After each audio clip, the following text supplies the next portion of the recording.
that was the moment, I think, turned my emotions all into anger, because there are still a lot of innocent people on the platform. They're just civilians. They don't protest, or they didn't do anything. They're just scared and stand next to the wall on the escalator, because the escalator was stopped it. Right. And they just standing there, some of them hugging each other. They get frightened, but the raptors coming down, and they just use the rod, hitting on them by no reasons. Just tell them, silence, silence. But they don't even make noise. They're just standing there, hugging each other. Some of them are crying. Just how exactly does an apolitical young Hong Konger end up on the front lines of the Hong Kong protests? How did he lose his faith in the Hong Kong police, which he had always held in high regard? What is it like to actually face off against the riot police? And why is at least one protester so absolutely determined to stay the course? This is American Thought Leaders, and I'm Jekielek. In this episode, we'll sit down with a Hong Kong frontline protester nicknamed Little Driver, who was at Prince Edward Station on August 31st, when riot police attacked and hit both protesters and non-protesters, by many accounts, indiscriminately. He shares about why he started protesting and what motivates him to keep going day after day. Little Driver, really great to have you on American Thought Leaders. Nice to meet you. So, this made me smile to myself. Earlier when we were speaking, you said, I feel kind of nervous to be on camera. And I was thinking, well, if I was out there at the front lines, I think I would be a little bit more than nervous. Yeah, all of us, we feel nervous, scared, but now mostly we turn it into anger emotions. Since I started join this protest from June, and we saw lots of things, how police treat us, how our teammates get caught, and how they get injured. It makes us feel anger more than scared. Right. So, what is it like out there? What is the experience of being at the front lines? Can you explain it to us as best you can? I know it's not something you can verbally explain very easily. It feels like helpless. We block the bullets and we push the defense line. But what we feel, it's nobody stand behind us. Always. Nobody stand behind us. But we cannot stop. We cannot be afraid, because most of the people, they're afraid to stand on the front line because they're afraid of the police. Right. Nowadays, people comes on the street because they know they have front line. Oh, the front line protect us, so that we can come out and say what we want to say, do what we want to do, because we got some people protect us. But for us, it always feels helpless. Because actually, when the police chasing behind us, we can't do anything. We do nothing but running, actually. So it's all about panic, because you never know when you will get arrested. And when we just don't know what to do. But we have to do this, because basically we are Hong Kongers. We have to stand out because of my home. This is my home. So I think basically all the front lines, we stand together because we know if we stand back, we lost. We lost our home.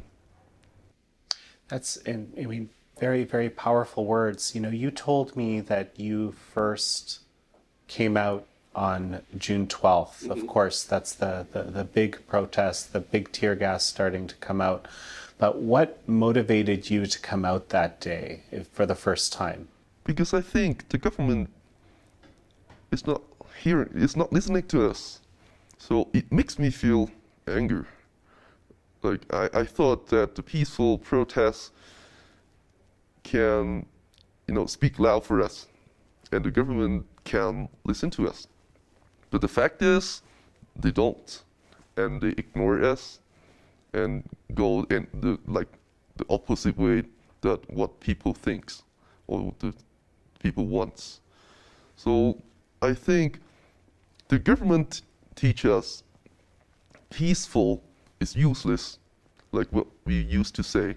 The government tells us the peaceful protest, it won't happen anything. So we have to fight back. Otherwise, we would become China. So, it's really interesting. Extradition bill, it's not necessarily obvious that everyone would realize, wow, this extradition bill, that's the end of Hong Kong, right? How did you realize that? For me, because I'm always not the political guy. Yeah. I don't really care about that, really. But like this rule, this bill, Yeah. I think it is a little step to try to destroy the freedom of Hong Kong. All these years, like 22 years, why we love Hong Kong, why the the global loves Hong Kong, because Hong Kong is a free city. Right. We got free of speech, we got lots of freedoms. It's the only difference between China and Hong Kong, because we got freedoms. But now we feel dangerous, because China is one step closer to us to try to destroy our freedoms. We don't want to become China, because Hong Kong is always a freedom and clear city. We know what's happening. But in China, nobody knows what's happening there. It's like in North Korea for us. Right. So we don't want to become China.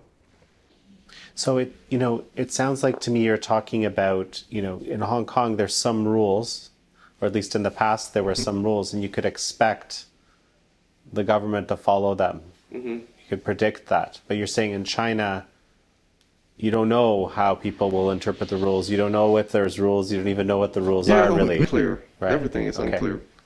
Yeah, that's. So you came out on the 12th, and then what happened? Where were you on that day? I were the first, and I start on the front line. I don't know. It was the front line. I just keep walking and walking. Once I see the police, and I'm already on the front line. And from the beginning, I don't hate police that much, because I know they're just tools for the government. I just think they're trying to 维持治安. Maintain public safety. Yeah, to maintain the safety from the public. Because this is their job. If someone breaks the rules, breaks the law, they have to come out and they have to arrest somebody. This is their job. Right. For me, I always respect that. Yes. Because I learned from my secondary school. I would say in Chinese. Please. 公民抗命嘅意思係為咗達到公義而犯法，所以我覺得我哋係會有做，可能會因為想爭取公義嘅時候犯咗法，而警察喺呢個時候係會身為一個執法者，佢係需要出嚟執法。但係跟住落嚟呢幾個月嘅事，就令到我哋會覺得警察唔淨止係個執法者。佢做緊嘢唔單止單純係執法咯。So you felt like the police were basically going beyond this maintenance of rule of law and trying to do something else. What is it that they were trying to do? They're trying to spread out their emotions on us. on those protesters Okay. because they have a very long duration time of work. They stand out there like for 20 hours or even more. They don't have rest. They don't have time to meet up their families. And every day they have to listen to their people saying some bad things about them. And probably they're just get mad in mind. And they have to spare their anger on us because they don't have the way how to release their emotions. That's why you see the people get shot, they get hit by the police rod. It's something we think is not necessary. It's totally. It's amazingly empathetic of you. It means like, you're really appreciating the feelings of these people on the police line. I wasn't expecting that. It was from the someone. beginning. Right. It started from the beginning. Right. Because I don't hate them from the beginning. Right. Because it's their jobs to maintain the safety of this society. Right. But what we see in these last few months, the police, it's not the police that we know already. They are not just maintaining neutral. They catch the people like us, like the teenagers, the people who wear in black books or black shirts. Right. But they don't give a fuck for those real rioters from the gangsters, which were like in the black Okay. shirts. So that's interesting. I've heard about this from talking to a few people too. It's this kind of differential treatment. On one hand, there's these triads, right? People that didn't seem to that of course caused violence and so forth, but they didn't get dealt with in any negative way by the police, ostensibly, right? Whereas the people protesting were dealt with severely. And this was I heard, a big source of this kind of anger that you're describing. And so you started in June. And then there were these moments where these, gangs and the triads became involved in August. Right, in August already. So this kind of escalated things. Do you remember some specific moments that really kind of took things to the next level? Turn me into the next level? Yeah. The 31st of August. That day, I was in Prince Edward. I was in the train that most of the people watched on TV, on the news. Those policemen, Fombo, I don't know, Anti-riot, the riot police. The riot police. And those raptors. the raptors that we call the raptors. They're just like crazy. I don't know. Are they know what they are doing? We are not holding weapons. We are all unarmed. Every people unarmed. And they're just like crazy and running on the platform and just capture down the people he thinks he's the protester. But what we see, what I saw, it's just innocent people. Probably he just had dinner. He had dinner in Prince Edward and he tried to go home. And he got captured, injured, and those raptors like crazy and hitting on them. And they didn't do anything. They don't even fight back. They just laying down on the floor. And those raptors still like lying on them and still capturing and hit them for no reason. And I was in the train. I saw all this through the window. And I was the gap between those two doors that you saw, they holding their rubber bullet gun and pointing at us in just 2 feet like 2 meters. That was the most scary moment that I ever, not the most, but probably the Up most. there. Yeah, probably the most. Yeah. Wow. You're just holding the rubber bullet gun. I don't remember it's the rubber bullet or something else, just the gun. The orange color gun. They're just pointing at us in just 2 meter, like the distance between me and you. It's totally not necessary. It's pointing at our head. What do we have done? We were already unarmed, and we just standing there crying. Some of them are crying, screaming, and some innocent people, they pull out their umbrella trying to protect us because they know we just unarmed. We are like the protesters, but there are innocent people in front of us. But we can't do anything because we are all unarmed and we are afraid. Like honestly, we are afraid. Like everyone afraid of the gun. Sure. And those 4 people just sitting down on the floor and get sprayed by the pepper spray. They didn't do anything. They're just sitting there crying and begging their stop. But those raptors are crazy. Like they're trying to 挑釁我哋. Oh, to provoke people. Yeah, they like talking to us like, come on, you come on, just come on. This is not the policeman should be. Right. If you're anti-riot, like, if you're doing your job, this is not your job. This is not what you should do. You're just being like a gangster, or I don't know. So you made it out of there. Yeah, I made it out in Yamate Station because I was lucky. The train, it tried to launch several times, and finally it just all the way go back to Yamate Station. And once we arrived at Yamate Station, I grabbed all my stuff and run like a with my last breath. I don't know, because we know that once we get arrested, I will be the same result as what I saw.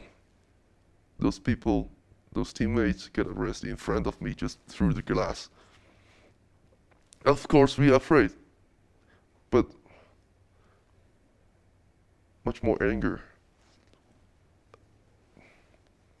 My teammate get arrested. That's why I have to stand out for them. So I have to make sure that I am safe. So I just keep running and running. And finally I get, like, I call some parents' car. That parent was rushing out from the roadblocks, and that's why I made it out. It was the most scary moment that I've ever seen from the whole protest. Because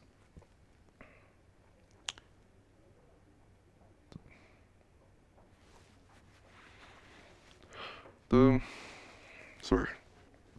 Every time I talk about this, Yeah, and feel free, Chinese, English, we'll get it all, and we'll make sure all our viewers can hear it. 當時喺太子嘅時候遇到個小朋友，一個後生仔，咁啊望落去應該都係得13、14歲嘅。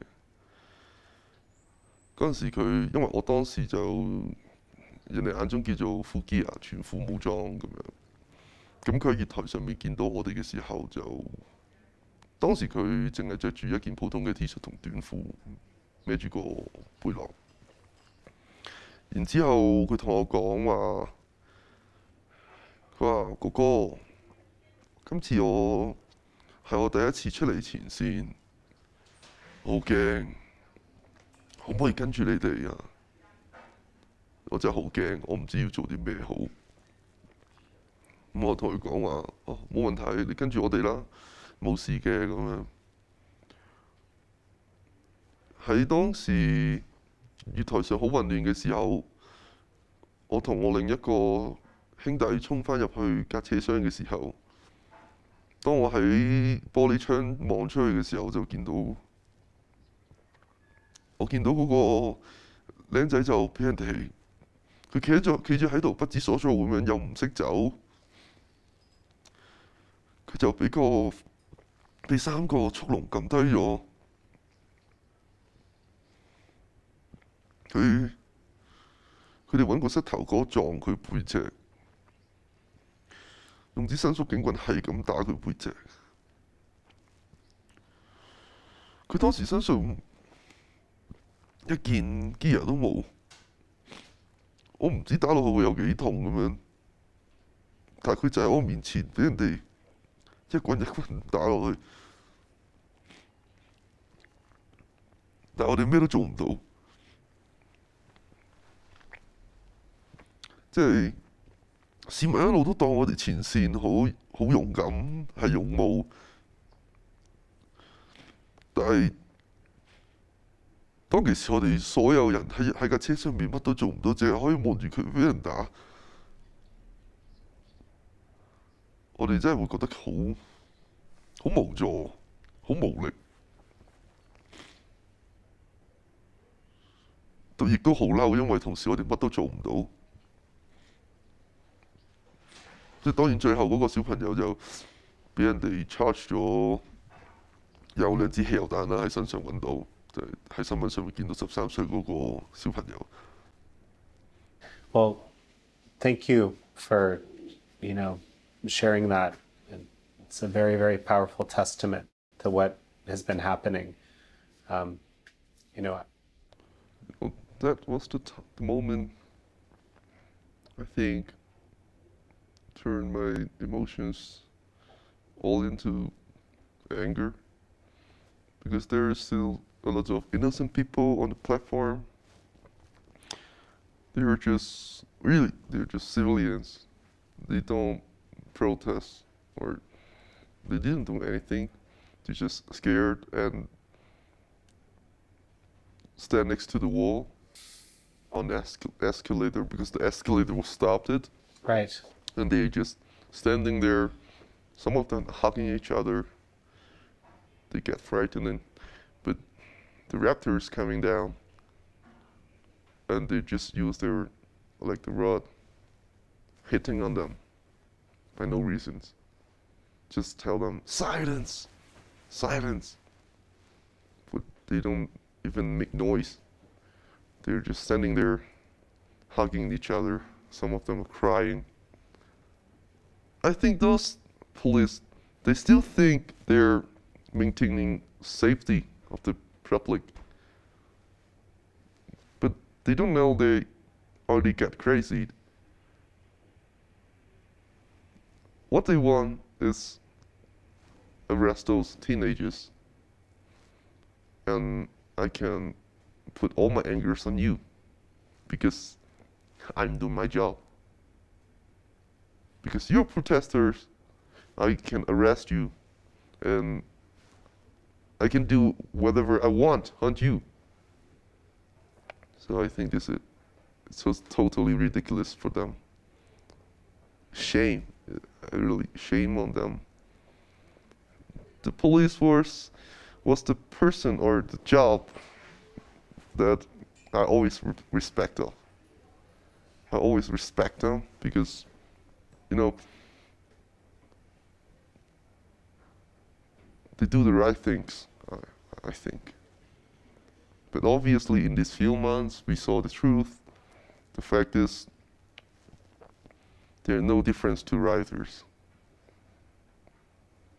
The big difference is they get gears, guns, and they got uniform. They do whatever they want. They shot the tear gas, no reasoning. Even that, a lot of time you see there's no people on the street. They're firing those tear gas. Nobody knows why, and they just did it. And of course, a lot of bullets. you get shot from every 5 minutes. Even that you got helmet or the vest or the shield, you still get panic. You never know when your helmet will break, when they shot the real bullet into your chest. Right. Because, in this October, November, pulling out their real guns, it's like normal things. It's thought to be normal. And do you think that's to just create more of the threat?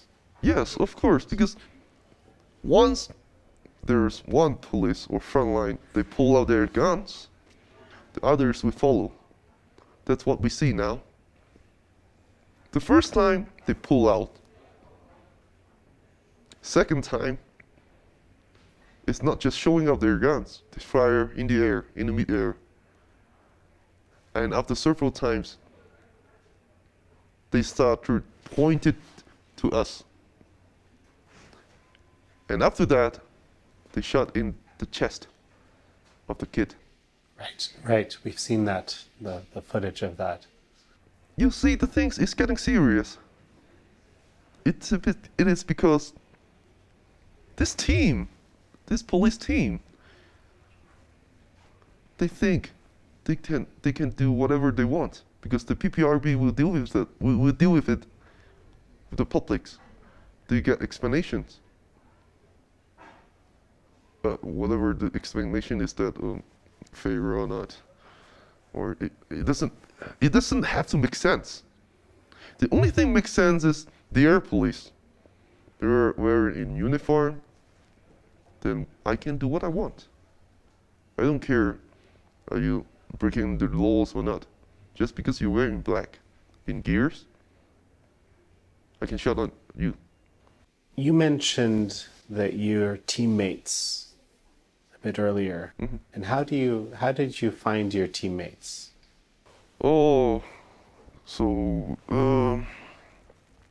from the beginning, I joined this protest or a protest on my own.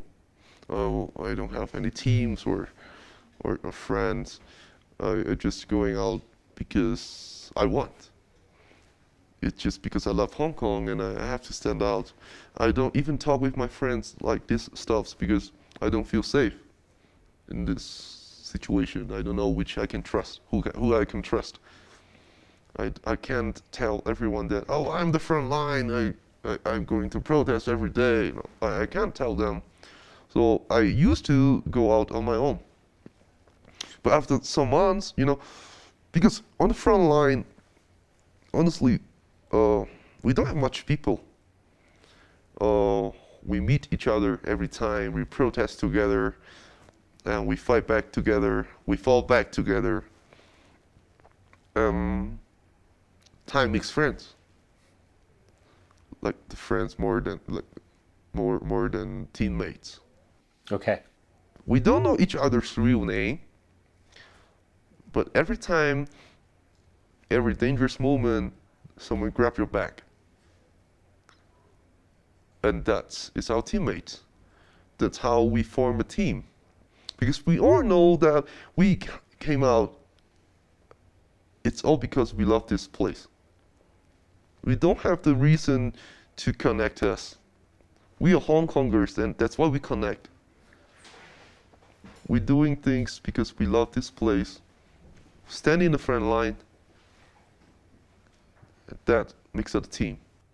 What we want is trying to bring the Hong Kong what we used to know back. But the situation now is people getting lazy. You see fewer people comes on the street. More frontline get arrested. More and more. Of course, there's something newcomers. But for us, it always feel like everyone is becoming selfish.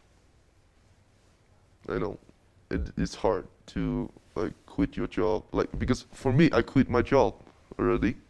Really? I am a frontline, full-time frontline. It's hard. because I'm still young. I get a chance to start again.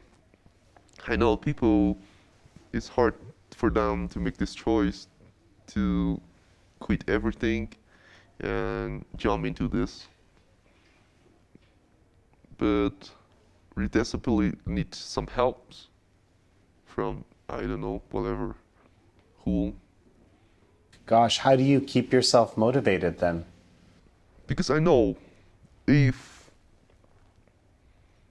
I don't standing out, there will be no one to continue this protest. Of course, it cannot be a revolution nowadays, like because Hong Kong is a developed country, everyone has a lot of things to pulling back you. You can't quit everything to join these revolution things. But I think this is the mindset of me, like the front line. I have to take this as a revolution, as a war. Otherwise, I don't have to coming out every time. I won't be like a full-time frontliner. I won't have this emotion to motivate myself. I don't want to lose this home. So no matter how hard it is or how hopeless, helpless, we still have to stand out and fight back.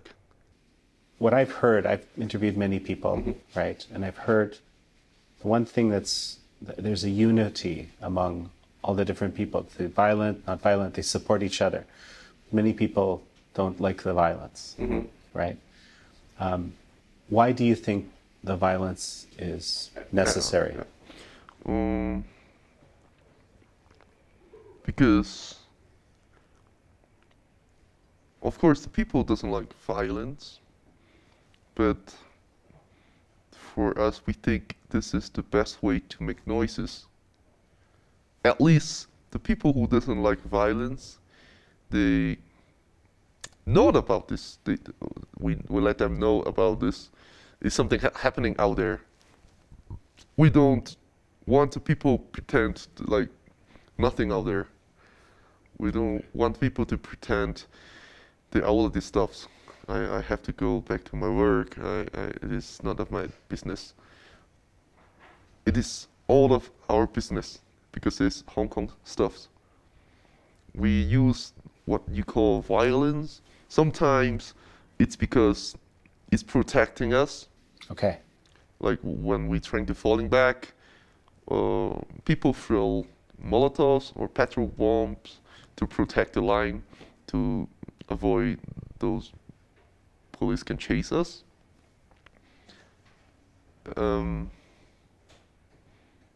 Yeah, so it's a different view that what we do and what they see. We want the people know about this. It's happening out there. It's something serious. We are not trying to harm everybody. Even that what the people said, we're using violence. We are just destroying something, that stuff. Understand. Yeah, we are not trying to kill somebody like what the police did in these few months. And of course, there's some accident happened. We don't want to see that, but yeah, compared to the police, this is something really not that serious, in my view. So another question that's on a lot of people's minds is why some of the protesters have been vandalizing or attacking the so-called blue businesses. So these are businesses that are either owned by mainlanders or are, sort of outposts of mainland Chinese businesses in Hong Kong, like the bank, for so forth. Yeah, can you explain a little bit about this? It is like, let's talk about the restaurant, like the first. We rather call this red business more than blue business because it used to owned by the mainlander, or it support mainland or support the government. And once there's some, let's say, protester was talking about some protestings, like yellow stuffs, in the restaurant, and those owner of the restaurant became like a snitcher. They're trying to tell the truth, or they try to call the police and come to get them or arrest them. Wow. So it's pretty annoying for most of the people, because we think we don't understand why the people still supporting police or the government after all this. We don't understand, or like they don't understand us. Like if you are owned by the mainlander, we make sure that you don't have business here, and you will move out Hong Kong, like move out to Hong Kong from Hong Kong. So make sure that here's still Hong Kong. We don't want much mainlander things surrounding us, like the people thinking of it. Like the shops, we destroy the dead things. We're not trying to destroy, harm the people or injure the people. Right. We just do what we want to say. We don't love China now. We are Hong Kongers. We love Hong Kong business, but not yours. Not from China. Let me see if I've got this right. Mm-hmm. Okay. In some cases, it's basically people are actively acting against the protesters. So other frontliners might come and attack those businesses or vandalize those businesses. That's one scenario. But the other scenario, I mean, is it possible that anybody, any business from mainland or owned by a mainlander could be vandalized just because of that reason? Maybe. I cannot speak for them because I'm not involved with it. Right. But some of them, because it is, in these several months, our angers, how much we hate about China government or China mainlander, it is increasing. It's always increasing. We want to like pushing out them from Hong Kong. We want to make this society more Hong Kong, but not China. I think, I just guess, maybe it's their thinking. I see. Yeah, because I'm not one of them to destroy those stuffs, so I can't say for them. I can't say why is the reason Sure. of it. It is just my point, it's my view, or which I heard from them. Okay, understand. Is there anything else you'd like to share with our viewers? We want people know that maybe some of them still thinking policemen doing some right things, Okay. or they shot tear gas, or it accidentally hit someone. But I don't remember the exact day, but it was a big protest next to the Legislative Council. I don't remember which date, but on that day, we was against it with the police, and I hold like a shield that I can see through. I don't know what it's made of because I don't make it. I just take from the protest places, and I use it as a shield. And I just stand on the front line, and I'm trying to block the bullet and standing out there. And I realized that every time the police shot me, because I'm holding the shield like this, every time I get shot from here, it's a headshot. Every time, every single shot is a headshot. I don't think it's accidentally things to get someone get shot from the eye or from the head. And I remember there's a tear gas bullet get shot from here, and it reflected behind me. like I think it just explode or it spreading out the gases next to me. Right. And I was careless. And I just turn back and see what's happened behind me because the tear gas just behind me, and start igniting, firing, and I just pull my neck back and I forget my shield. I just put together, and my helmet, my fast helmet, it got shot from here. It just it breaks. It was broken. The whole helmet is just it just have a crack. It just cracked it. Thank goodness you had a helmet. Yes, that's why we always wear helmet, not the industrial helmets, because it doesn't help. Because the policemen always aim at our head. So, chilling information. And so through all of this, you're going back to the front line when... Yeah, still. Like, there's another date, I remembered 31st of October. I don't know, is that they have some undercover police, like the agents. They showing up the real guns and fire in the mid-air next to Wan Chai. Now, undercover, does that mean they're dressed like Dressed like a normal protester, people yeah. or dressed like protesters? Yeah, they just like a normal people or like a protester. So both kinds. Yeah, both kinds. I see.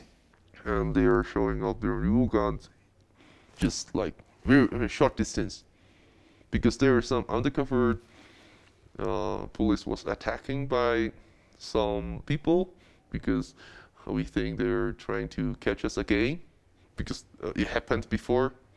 Like they dress up like a protester and they just go to arrest some people, some protesters. Right. So we try to avoid this. So we try to fight them back and push them away from the ground people.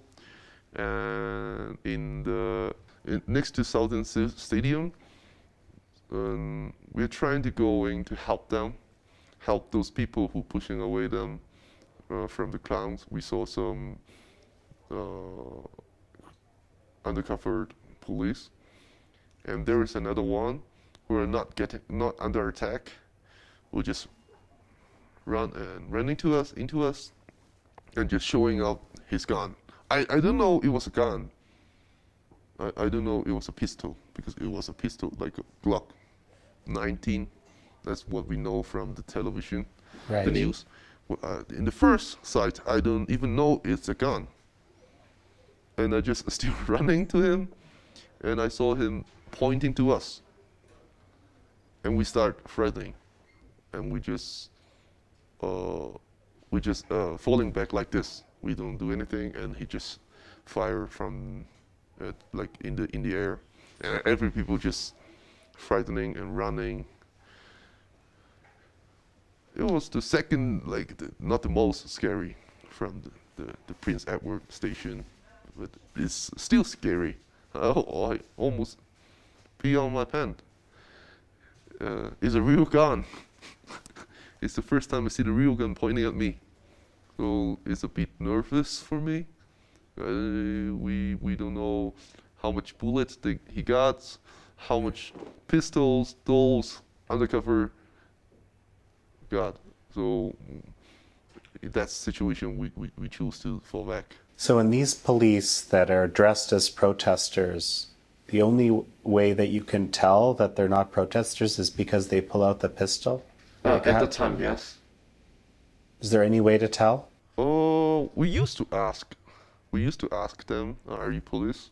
Can you show me your warrant card, identity card, or something to... Oh, once they're kind of attacking you or something like this. No. Not the attacking. When we saw someone is suspicious. Okay, yeah, I see. You say, hey, okay, are you really police? Yeah, because they have to answer us. He has to prove that he's not a police. Like, I usually ask by someone, because sometimes someone dressed like a raptors, and those people, we try to ask them, are you a police? And those people have to prove that, oh no, I'm not a police, I'm a worker from some of company. So to show them their identity to those I people, see. to prove that he's not a undercover police. I see. Yeah. Fascinating. I mean, this is this is something that's very common activity. For example, some people have compared to what's happening here in Hong Kong to Poland in the 80s, right? And it was standard procedure for the communist authorities in Poland to put these undercover people both in the crowds, both in the all around. It's the only way how we protect us. Just ask and pull out, pull them out from the clouds, and make sure that he can't do what he wants to arrest those people, because nowadays we know the people after they get arrested, we don't know what will happen. We don't want someone get suicide. Well, so this is one other thing I was curious about. So there have been these rumors, that some people have fallen off of high places, that this is not, they didn't do it themselves. There's been other rumors that people have been shipped out, to mainland and so forth. And of course, some people even killed in some of these situations, like the train. And what is the word among the front line about these things? And rumors are rumors. We never know, because the people we still can talk about or talk to, we are still not yet get arrested or not be killed. But it makes people curious about why always black shirt people falling from the high place, and why are so much people getting not let's say not getting killed. Let's say, why are the people dying these days? It's something not normal. I think we think it is something absolutely not normal that people wearing black shirt and jump off the building. It doesn't make any sense. And it's something like coincidence. A lot of black shirt people got arrested and they disappeared, and some of them just their bodies found in the middle of nowhere, the sea, in the ocean, and are falling down from the high places. It makes the people feel unsafe, or sure, how it creates those rumors, because no one ever explained this, and we think the police are trying to avoid these questions. Yeah, that's our opinion, because I cannot confirm anything. It's always rumors. We hope that some days or some years later, truth will come. I don't know. We hope that. So, in your best hopes, for the future, how would things progress from today onwards? In your dream, how you would like things to turn out? What would that look like? Now the bill is already cancelled already. It's suspended. Yes. And this is the first step. And the second step, of course, we need to have investigation of them, those police force. Right. Another one of the demands. Yeah. For me, it's a must. And the final dream, it sounds silly, but I really dreaming of pulling all my mask, like pulling off my mask in front of the camera, and just be who we are, or like the original became who I am. I don't have to wear the mask and afraid of cameras. I want to speak loud that in front of the camera. Who am I? I love Hong Kong, and we got victories because we fight it. We fight it for a long time, and we don't have to wear a mask every day. Wear full face mask is very uncomfortable things. Right. And thank you for doing so now, by the way. Yeah. Yeah, it's hard. So it's my dreams. Because I'm not a very political guy. I don't. For me, I don't have 5 demands. I just have 2 demands. I just want the bill get suspended, and I want those policemen get investigation for them. For me, it's totally fine, because as I said in those earlier, 公民抗命係本身為咗公義而做咗犯法嘅嘢，我覺得如果因為咁樣要受到法律嘅制裁，我自己會覺得係應該嘅。如果當我自己都俾人拉到嘅時候，我都唔希望話點樣有啲咩特赦，因為我唔想因為打住公民抗命呢個旗號而可以逃避法律嘅制裁。Wow. That's, I don't know if everyone out there would I agree. don't know it's everyone's thought. Yeah. It's just my thought. It's in my opinion. Yeah, sure. It's my opinion. No, and it's extremely interesting. Yeah. You kind of believe in some accountability. Maybe I still have a last hope for this government of my home. I still believe it might be still Hong Kong for me. It's still the Hong Kong that I used to know. And I hope all of the people can know what's happening in Hong Kong, in the front line. Like, if we still have last breath, we will still standing out for Hong Kong no matter what.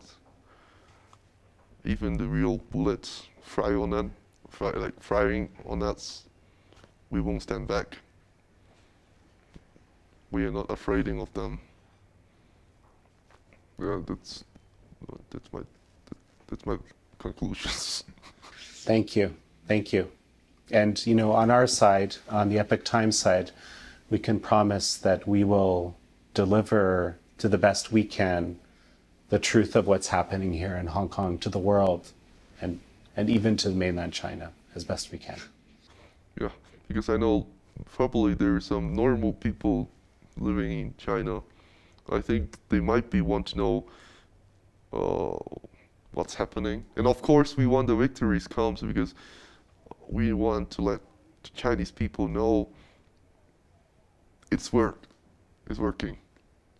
If you want something, you have to fight for it. Little Driver, such a pleasure to speak with you. My pleasure too.